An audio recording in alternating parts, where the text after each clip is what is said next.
Hey there, welcome to Legacy News, and for today's video, we'll be talking about how to invest for beginners. But before anything else, please do hit that like and subscribe button and turn on the notification bell so you won't miss any of our content.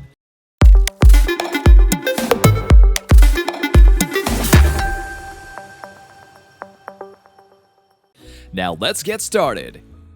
Warren Buffett is well known for being a brilliant investor. You could have made millions if you had invested in him. But the question is, how did Buffett attain all of his success? It stems from his smart investing philosophy and beliefs. Let's take a look at what Buffett has to say about how he achieved it. Warren Buffett. We hunt for three traits when we equip people: intelligence, initiation, and integrity.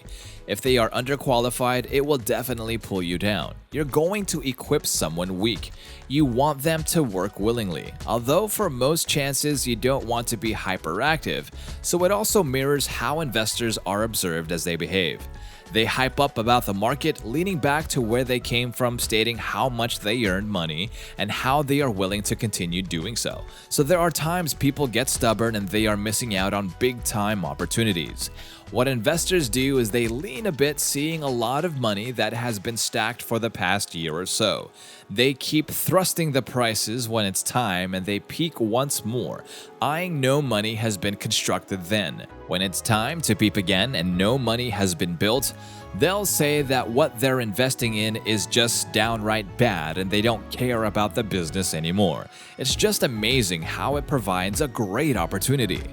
Ben Graham taught me to purchase items in bulk at a low price and to purchase things like that. My teachers, will assume back in 1949, left a lasting look on me. Therefore, I went searching for old cigar buttocks with one smoke away. The way this functions is that you wander down the street hunting for these. It's free and cheap, so you wander around for more, and that's how I worked for years. It's an error, although it is possible to make a living doing it, but it is not possible to make a fortune from it. Buying businesses is one tad simple, so right now I'd rather bag in a beautiful business at a reasonable price than vice versa. That won't mean analyzing the product and how it works, but rather analyzing how the economic change business will likely have in the next few years. In my opinion, I can only hope to generate money on things that I am familiar with.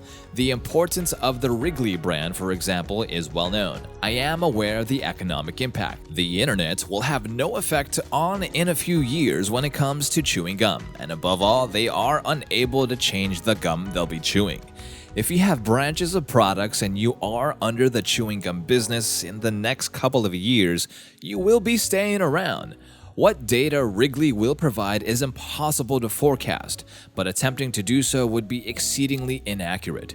My area of expertise is company evaluation. This is something I completely understand. My knowledge was sufficient enough and I was slacking around, which was painful. They don't pop up at random times. I cost Berkshire at least a whopping $5 billion, while slacking 2 decades ago or somewhere between that.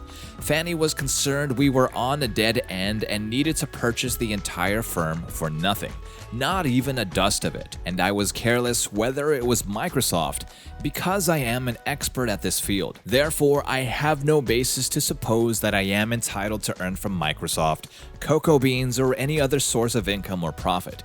However, I was well versed in Fannie Mae and blew it. A few other companies I know I passed, and those are the most major errors, and I've done a lot of them. In the annual report, I'm simply holding back the urge sometimes that never pops up in accounting. However, exclusion is far more extensive. There are several possibilities in life that must be taken advantage of. We don't do a lot of things, but when we do something righteous, we have to work on it, even if it's just a tiny bit of work. A regret of almost not doing it at all is just as big. You must seize them when they arise, since you will not obtain a ton of chances randomly. the price for this will not be accepted, no matter how much money is provided for it. We're not going to sell it, no matter if an offer 3 times its value will top. I could be incorrect in that decision, but I am confident that if I cop Berkshire's 100%, I'd be right because that's how I live. I have the money fit for my needs despite a revision in the news report on me, on my bio, and the money the foundation held, as well as the breakdown with people I admire and others who have shaken hands with me, thinking it's permanent just because someone handed me a massive check. To avoid disappointment, I won't promote that, and I'd like to speak to all of my co-investors that I won't be promoting it. We've got that mentality currently with some equities. If we were chronically short in money and there were a slew of chances, we might have a whole dissimilar strategy, but our intention is not to sell. Unless we are demoralized by the fall into belief of changes in businesses' economic features. It occurs, but we're not going to sell. So let's hover right here. Hello, Mr. Buffett. I got questions up my sleeve. All right. How do you look for the intrinsic value in a company? Warren Buffett. Intrinsic value are the digits that you will learn about if you knew everything about the future. Prediction of cash flow. Marked down on a reasonable rate, that number is the intrinsic value. In other words, the reason for making an investment and laying out money is to earn more later on. That's what investing is all about. When you receive interest payments, it is written down directly on the bond. Since you obtain the principal, the bond can be rounded off easily. It might alter as interest rates fluctuate and the cash flows aren't listed down. That's the analyst's job. To print out a certificate reflecting a company's stake and convert it to a deed that promises to pay off.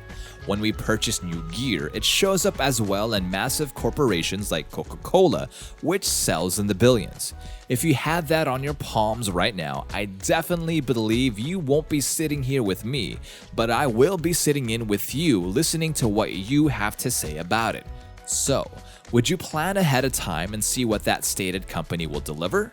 As you progress, the markdown rate becomes irrelevant, but it is a question of how much you earn back.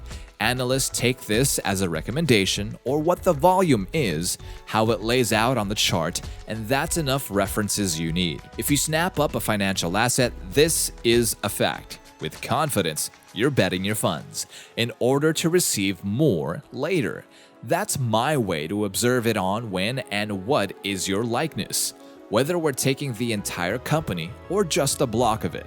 As the business value skyrockets, we can compound it internally. However, what are we able to give if we aim for the entirety of the company? Berkshire never disclosed anything to its holders. It has the power to do so, and it's pumping up as the value rises. We can internalize it, but we can give if we're going to aim for the whole company. Can we forward enough finances to you as soon as possible for sensibility with present rates? If you are unable to reply to that question, you can't invest in stock? You can bet on stock. It's your choice. You can sell it to anyone. I can't respond to that if you are unable to respond to it yourself. It's hilarious how these easy principles that Warren Buffett disclosed that if used over time can generate a tremendous effect, but that's where the challenge lies. A few investors have succeeded in doing so, and by being sensible and adhering to these rules, rather than succumbing to our emotions, we can be successful as well. However, those who can stand up to it will be the ones to stand victorious above all. I hope you all learned something in this video. It is interesting how complex investing is, and just now, a lead investor narrowed down his ways in the industry, which is amazing as it gives advice to aspiring investors. Again, this is Legacy News. If you like this video, please hit the like and subscribe button and let us know what you think by leaving a comment down below. We'll see you in the next video.